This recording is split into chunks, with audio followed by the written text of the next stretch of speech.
कि पहले लोग आए और उन्होंने जमीन को रस्सियों से मापी की, जमीन की मापी रस्सी से की। फिर दूसरे लोग आए, फिर उन्होंने जमीन को डांग से मापा। फिर लोग आए, फिर उन्होंने चेन से, सिक्कड़ से जमीन की मापी की। और चूंकि जो गीत है उसमें जो स्मृति है वो सिक्कड़ अंग्रेजों के आने तक का है। और कोशिश करेंगे हम लोग भी आने वाले समय में कुछ करने का। बिल्कुल कुछ नहीं, सारा चीज युवाओं के हाथ में है, आप लोगों के हाथ में। हम लोग सपोर्ट करते हैं, आप लोगों को संभालना है। जरूर, थैंक यू।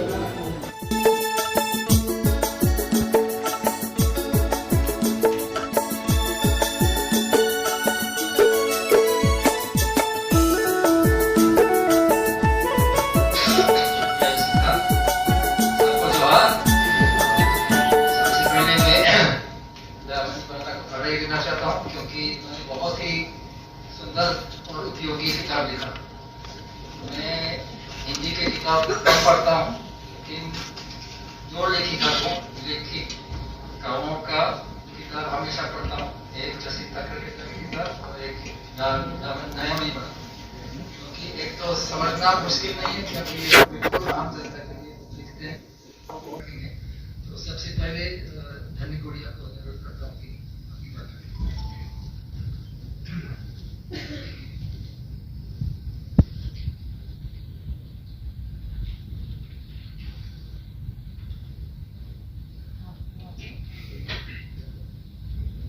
मंच पर उपस्थित आज के मुख्य अतिथि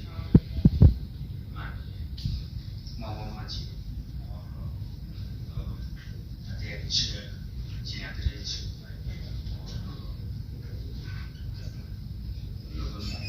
और उपस्थित यहाँ सभी भाई बहनों और मेरे अभिभावक मेघनाथ जी और भी दूर दराज से आए हैं, सबों को मैं जोहार। तो सर्वप्रथम तो मैं आज इस पुस्तक का विमोचन समारोह में दयामनी बाला को बधाई देता हूँ कि जिन्होंने, जो आपने कई बार मैंने तो बहुत बार इनके भाषणों को सुना है, बहुत बार जन आंदोलनों में भी सुना है। तो आप लोग इनकी जो दिल की बात है, जो हमारे झारखंडीयता की बात है, इसको बताने का प्रयास करते हैं और उसको हम सुनते हैं, तो वही चीज इस किताब में है। मशहूर अर्थशास्त्री एक्टिविस्ट जियाद्रेज जी, धनिक दयामनी दी, जसिंता जी और सभागार में मौजूद हैं मेघनाथ दा, बीजू टोपोदा और सभी गणमान्य जन और दूर दराज के गांव से बहुत सारे साथी आए हुए हैं। आप सबको जोहार। हमारे चलडेगा की दूर दराज के गांव से भी हमारे साथी आए हुए हैं, आप सबको जोहार। यह किताब संविधान प्रदत्त आदिवासी अधिकार खतरे में, जिस पर हम विचार करने के लिए आए हैं। मैं अपनी बात दो हिस्सों में रखूंगा। एक हिस्सा होगा इस किताब के बारे में और एक दूसरा हिस्सा होगा वो इस किताब से जो विचार बन रहा है, जिसकी जो संभावनाएं आगे बनती है, उस पर मैं बात रखूंगा। इस किताब को पूरी पढ़ने के बाद जो मैं इसका सारांश बना पाया हूँ, उसे तीन हिस्सों में हम बांट कर देख सकते हैं। पहला हिस्सा है जिसमें आदिवासी समाज व्यवस्था, इसके बारे में दयामनी जी बात करती है कि कैसे हमारे आदिवासी पुरखों ने जंगलों की हिफाजत करते हुए अपनी दुनिया बसाई। और उसके बाद इस दूसरा हिस्सा आता है जिसमें कानून बनाए गए, सेटलमेंट एक्ट बने और उन कानूनों के जरिए, क्योंकि आदिवासियों ने संघर्ष किया अपने जमीन के लिए, उनके जमीन को संरक्षण दिया गया और यह संरक्षण अंग्रेजों के समय में भी रहा और यह आजादी के बाद भी रहा। वह इन कानूनों के बारे में विस्तार से बात करती है। फिर तीसरा हिस्सा है जो मुझे लगता है जो इस किताब का शीर्षक भी है, वह उन खतरों की तरफ बात करती है कि कैसे आज की तारीख में आदिवासी जमीन पर, आदिवासी पहचान पर, आदिवासी सामूहिकता पर या झारखंडी अस्मिता पर खतरा है, इस पर वो बात करती है और इसके लिए भी वो उन सभी तथ्यों को सामने रखती है जो कानूनी तरीके से, वैधानिक तरीके से जन समुदाय के ऊपर थोपा जा रहा है। जब दयामिनी जी लिख रही होंगी तो उनके दिमाग, उनके मानस में ये बात बहुत स्पष्ट रूप से रही होगी कि अगर आज की तारीख में झारखंडी आदिवासी मूलवासी जनता की जमीनें खतरे में है तो ऐसा नहीं है कि वो अचानक खतरे में आज आ गई है। वो चीजें पहले बनी, कोई भी चीज पहले बनती है फिर उस पर हस्तक्षेप किया जाता है, फिर हस्तक्षेप करते करते फिर उसका अस्तित्व ही खत्म किया जाता है। तो इसलिए वो आदिवासी व्यवस्था पर, आदिवासी समाज व्यवस्था पर बात करती है कि कैसे पुरखों ने आदिवासियों की दुनिया बनाई, इस झारखंड में हमारी दुनिया किस तरह से बसी। लिखती है इस किताब में, लिखती है कि 1765 ईस्वी के पहले जो झारखंडी जनता थी वह मूल रूप से अपने परंपरागत व्यवस्थाओं से ही रह रही थी। लेकिन हम सब जानते हैं कि 1793 ईस्वी में परमानेंट सेटलमेंट की बात आई, अस्थायी बंदोबस्ती की नीति आई और अस्थायी बंदोबस्ती की नीति ने यहाँ की जो भूमि व्यवस्था थी वो सारी भूमि व्यवस्था को लगभग ध्वस्त कर दिया। ये बात हमें ध्यान रखनी चाहिए कि जो भूमि व्यवस्था है झारखंडी समाज की, इसी भूमि व्यवस्था पर हमारी समाज व्यवस्था बनी है, हमारी संस्कृति बनी है, हमारी आध्यात्मिक चीजें जुड़ी हैं। तो जैसे ही भूमि व्यवस्था गड़बड़ हो जाती है, गड़बड़ा जाती है, हमारी जो आध्यात्मिकता है, हमारी संस्कृति है, हमारी पहचान है, वो भी बिगड़ने लगती है। इसलिए बहुत अच्छी बात धनिकदा ने कही कि जैसे जैसे जमीन का सर्वे किया गया वैसे वैसे हमारी जो पहचान है, हमारी जो अस्मिता है, वह संकट में आती चली गई है। और ये बात ऐसा नहीं है कि इस चीज को हमारे पुरखे नहीं जान रहे थे। मुझे अभी एक मुंडारी का गीत याद आ रहा है। मुंडारी के गीत में ये बात कही गई है, ये इतिहास में दर्ज है कि जमीन की जो मापी रस्सी से की, अफगानों ने की थी। डांग से मापी मुगलों ने की। अगर हम जहांगीरनामा देखते हैं तो उसमें से इसका विजिटर मिलता है। अंग्रेज आए और उन्होंने चेर सिक्कड़ वाली मापी शुरू की। और आज की तारीख में हम देखते हैं, इस किताब के लेक्चर्स में देखें तो जमीन की जो मापी की जा रही है, जो ऑनलाइन हो रहा है, जो डिजिटल तरीके से हो रहा है, वो ड्रोन से किया जा रहा है। इसी गीत में एक बात कहा गया है, ये बात कहा जा रहा है कि दो लोग बात कर रहे हैं कि जो हमारा गाड़ा बेड़ा सुब्रा तो चेनते को नापी गेटा बुतारे बुताई होगा।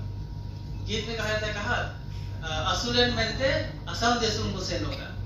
फिर कहता है कि लेकिन असम में तो कोई नहीं, जो गढ़ा डोढ़ा सब कुछ चेन से नाप लिया गया, हमारी जमीन कब्जा ली गई है, हम कहाँ रहेंगे, कहाँ जिएंगे। कहा जाता है कि नहीं, हम असम चले जाएंगे, लेकिन असम में तो कोई हमारे नहीं है, वहां हम जाएंगे तो वहां सियार और जितने भी जंगली जानवर हैं वो हमें नोच खाएंगे। ये चिंता उस लोकगीत में जाहिर की। तो मुझे लगता है कि इस किताब पर किताब लिखते हुए दयामिनी दी के जहन में, उसकी चिंता में ये बात जरूर है कि कैसे ऐतिहासिक तरीके से जमीनों का सर्वे करा करके हमारी पहचान पर हस्तक्षेप किया गया और यह जो हस्तक्षेप है यह हमें अस्तित्व का संकट की स्थिति की ओर धकेल रहा है।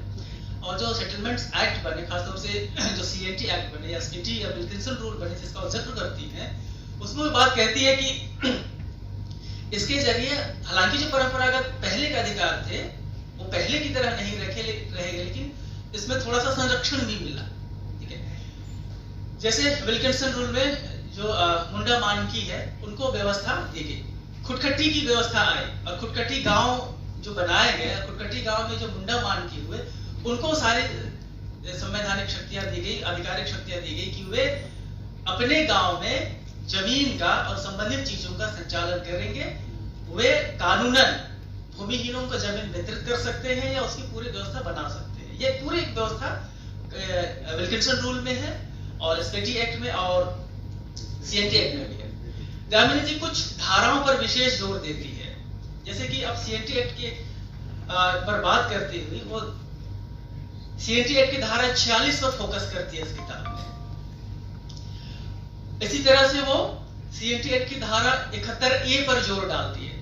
अब जैसे सीएनटी एक्ट जिसमें जमीन के संरक्षण की बात कही गई है, जैसे 71A में ये बात कही गई है कि जो आदिवासी रैयतों की जो जमीन है, जो गड़बड़ी करके या छल करके धोखाधड़ी करके किसी दूसरे ने हड़प ले ली है, तो उस जमीन को वापस किए जाने का प्रावधान है। तो इस पर वो फोकस करती है। लेकिन एक सवाल ये आता है इस किताब को पढ़ते हुए कि इस धारा के होते हुए भी आदिवासियों की जमीन जो गैर कानूनी तरीके से कब्जाई गई है वो कितनी वापस हुई है, या इसकी प्रक्रिया कितनी हुई है, एक सवाल की तरह है। धारा 46 की वो बात करती है। धारा 46 में इसका जिक्र है जो 1947 ईस्वी में जोड़ा गया था कि झारखंड में जो भी अनुसूचित जनजाति और पिछड़े वर्ग के लोग हैं, एससी और बीसी के लोग हैं, उनकी जमीन की खरीद भी ऐसे नहीं हो सकती, उसके लिए आपको उपायुक्त से अनुमति लेनी होगी। ये प्रावधान इसमें जोड़ा गया है और बाद में हाईकोर्ट में भी इस पर पीआईएल दाखिल किया गया था धारा 46 को लागू कराने के लिए। दामिनी जी का पक्ष यहाँ रखती है कि दरअसल ये जो धारा 46 की जो मांग है इसलिए है क्योंकि झारखंड में जो यहाँ आदिवासी मूलवासी है और जो अनुसूचित जनजाति और पिछड़े वर्ग के लोग हैं उनकी भी अपनी जमीनें हैं। अब चूंकि सीएनटी एक्ट ने आदिवासी जमीन की खरीद बिक्री पर सीधे रोक लगा दी, ठीक है, तो जो बाहरी जनसंख्या है, जो जनसंख्या का जो डेमोग्राफी जो बिगड़ती है वो किसी की जमीन पे आकर बिगड़ेगी। वो किस पे बिगड़ेगी? जो गैर आदिवासी उनकी जमीन पे वो आएंगे, बसेंगे, फिर जो आदिवासी समाज की जो डेमोग्राफी है उसको वो बदल देंगे। तो यहाँ वो एक तरह से जिक्र करती है कि धारा 46 इसलिए जरूरी है कि जो हमारा जो सीएनटी एक्ट है वो एक्ट सिर्फ अधिकार, जमीन के अधिकार के संरक्षण की बात नहीं करता, बल्कि हमारी जो आदिवासी जो फिलॉसफी है, जीवन दर्शन है, जिसमें हम एक जगह रहकर अपनी सहभागिता में सारी चीजों को संचालित करते हैं, वो जारी रह सके, इसलिए सीएनटी एक्ट के इन सभी धाराओं को प्रभावी तरीके से लागू किया जाना चाहिए, बातों कहती है। और सीएनटी एक्ट में ही जो धारा 239 से 244 तक जो अध्याय 18 में है और धारा 37, 7 और 8 का जिक्र करती है जो खुदकटी गांव के अधिकारों के बारे में बहुत सारी अशुद्धताएं हैं कि बहुत सारी अशुद्धताओं के बावजूद ये मैंने इसमें जो कोशिश किया वो ये कोशिश किया कि हम इतिहास हमारे बीच में है, हमारा संघर्ष हमारे बीच में है, हम उस संघर्ष के एक हिस्सेदार अपने को मानते हैं जो सिद्धू कान्हू चांद भैरव से लेके बिरसा मुंडा तक और अलग राज की लड़ाई तक का हम संघर्ष के एक हिस्सा हैं। हम उनके एक उपज के रूप में अपने को एक वरिष्ठान के रूप में मानते हैं। 2007-8 में यहाँ पर मैं धन्यवाद देना चाहती हूँ नेतरहाट फील्ड फायरिंग रेंज के आंदोलनकारी हमारे साथी यहाँ पर उपस्थित हैं, जेरोम भाई उपस्थित हैं, आदिवासी मूलवासी अस्तित्व रक्षा मंच के साथी उपस्थित हैं। यहाँ पर बसिया में जो कोयलकारों की लड़ाई आप लोगों ने लड़ी थी वो सारे यहाँ पर उपस्थित हैं। यहाँ पर मुंडारी खुटखटी का संघर्ष करने वाले खुट्टी के साथी भी यहाँ पर मौजूद हैं जो हम अपने को बिरसा मुंडा सिद्धू कान्हू का वंशज मानते हैं। और हम सभी झारखंड आंदोलन के हिस्सा रहने के बाद अब समय की इस मांग के साथ हम 1932 की खतियान की बात करते हैं और आंदोलन में हम उनकी उपज अपने को मानते हैं, 1932 का खतियान का एक हिस्सा मानते हैं। लेकिन रश्मिदा हमेशा हम लोगों को पढ़ाते रहते हैं कि किस तरह से हमारा अपना इतिहास में सर्वे पर सर्वे हुआ, धनिक किस तरह से जिस तरह से अपनी बातें रखी, हर सर्वे में हम खत्म होते गए, हर सर्वे में हम लुटाते गए, हर सर्वे में हमारा इतिहास पर हमला होते गया।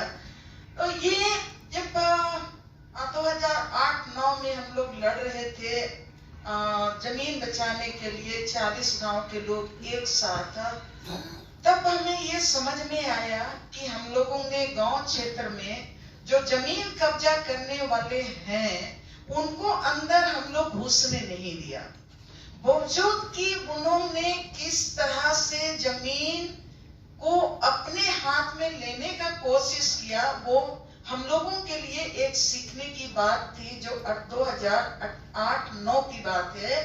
उसमें जब हम लोगों ने कहा कि 1 इंच जमीन नहीं देंगे, लेकिन किस तरह से एक टेबल में बैठ के उन्होंने 10 गांव, गुमला जिला के कमरा ब्लॉक का 10 गांव से 1025 एकड़ जमीन को किस तरह से वो दावा किया कि फलाना फलाना गांव में प्लॉट नंबर इतना, खाता नंबर इतना का प्लॉट नंबर इतना, इसका रकबा इतना, ये हम अपने हाथ में ले रहे हैं। हम लोग हैरान रहे कि जब हम आपको घुसने नहीं दिए तब आपने ये जमीन का आप पर जो नक्शा बना लिए हैं और ये जो आंकड़ा कलेक्ट कर लिए हैं, ये कैसे हुआ? अब जसिंता भी जो बात कह रही थी कि हमको माने बृहद दृष्टिकोण में देखने की जरूरत है, तब हमने समझने की आपको ये नहीं दिखेगा, कोई बड़ी कंपनियां नहीं दिखेगी, अधिग्रहण नहीं दिखेगी। और झारखंड में तो हम लोगों ने इलेक्ट्रो स्टील के समय से ही देखा कि अधिग्रहण करने के बजाय सरकार ने विभिन्न कंपनियों के लिए विभिन्न इस तरह के समूहों के माध्यम से, विभिन्न इस तरह के बिचौलियों के माध्यम से जमीन खरीद करके कंपनियों को बेचे जाना, यह भी प्रयोग जो है मुझे लगता है कि झारखंड में खास करके बोकारो इलेक्ट्रो स्टील में हुआ था। तो वह भी हम लोगों ने एक प्रयोग देखा कि उसमें सबसे ज्यादा परेशानी होती है, सबसे ज्यादा जो है ग्रामीणों में आपस में संकट होता है, लड़ने में भी सबसे ज्यादा संकट होती है। लेकिन उससे ज्यादा अभी हो गया है कि खास करके यार रांची के ही संकट को रांची के लोग ज्यादा नजदीक से देख रहे होंगे, लेकिन अभी पूरे ग्रामीण इलाकों में जो एक पूरे नए तबके आए हैं, नौजना जिनके लेकर के जमीन ही सब कुछ उनके पलने बढ़ने और ये चीजें हुई है, क्योंकि अभी भी हमारे सोसाइटी में कानून तो अपनी जगह है, लेकिन उससे ज्यादा जमीन से लेकर के अपनी कुछ परंपराओं से, मान्यताओं से सोसाइटी में वो चले आ रहे हैं। हो सकता है आप कानून के लिहाज से अगर आप देखेंगे जो उसमें कई किंतु परंतु लगे होंगे, लेकिन वो सबसे ज्यादा नुकसान सार्वजनिक चीजों का हो रहा है। और अभी चाहे ऑनलाइन हो, चाहे खतियान हो, सारी चीजें हो, सबसे चीजें वो सार्वजनिक चीजें जो कम हो रही है, उनके कब्जे करने के अभियान में अलग अलग में। और तीसरा कि इसी रूप में कि सबसे ज्यादा कमजोर वर्गों में, कमजोर वर्गों में जो सोसाइटी से कोई अलग रह रहा परिवार है, कमजोर है, उनके परिवार अलग हो, तो उनके जमीनों को इन कानूनों का जामा पहन करके, तो ये संकट जो है बहुत ज्यादा जो है सो बढ़ा हुआ है। और उसको अभी हम लोग हल और इस सब चीजों करने की दिशा में मुझे लगता है कि थोड़ी और ज्यादा जोर चीजों पे देनी चाहिए कि वो जो परंपराएं उन चीजों को लेकर के है। और जाहिर सी बात है उसमें कई चिंताएं हैं, हम लोग सब देख ही रहे कि सबसे मूल इस बात से मैं बिल्कुल सहमत हूँ जो कह रहे थे कंगना जी, चाहे दयामनी जी बात कर रहे थे कि सबसे बड़ी बात है कि हमारे जो संविधान प्रदत्त कुछ भी सिर्फ सिविल एरिया हो, आदिवासी एरिया हो, जो पड़े हुए या ग्रामीण इलाकों में भी जो कई पुराने कानून भी है कि भाई जमीन के मामले में भी अगर 40 साल 50 साल से उसका नेचर सार्वजनिक सारी चीजों है, अभी ये चीजें तमाम एक से ही कह रही थी कि एलपीसी को ये करके वर्तमान पोजीशन को देख करके और चीजों पर वह भी कोई होता नहीं। हम तमाम लोग जानते हैं कि शायद ही कोई वरीय पदाधिकारी उस पोजीशन को देखा जाता है। इसलिए दयामनी जी को तो सबसे पहले बधाई कि उस पूरे अनुभव को, उस पूरी चीजों को इस किताब के शक्ल में रखा है, जो उन तमाम लोगों को जिन तक पहुंच भी ना हो उनके माध्यम से भी ये सारी बातें चीजें पहुंचेगी। धन्यवाद, शुक्रिया, जोहार।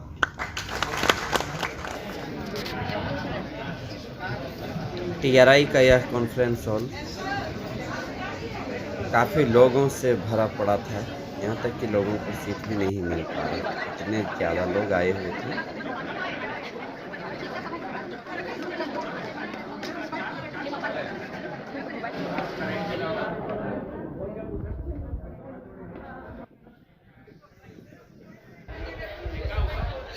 गाइस हम लोग टीआरआई से निकल रहे हैं क्योंकि यह पुस्तक विमोचन का कार्यक्रम समाप्त हो चुका है और हम लोग जनजातीय शोध संस्थान भी देख लिए। तो फिर मिलेंगे नेक्स्ट व्लॉग पर। बाय बाय, जोहार, जय झारखंड।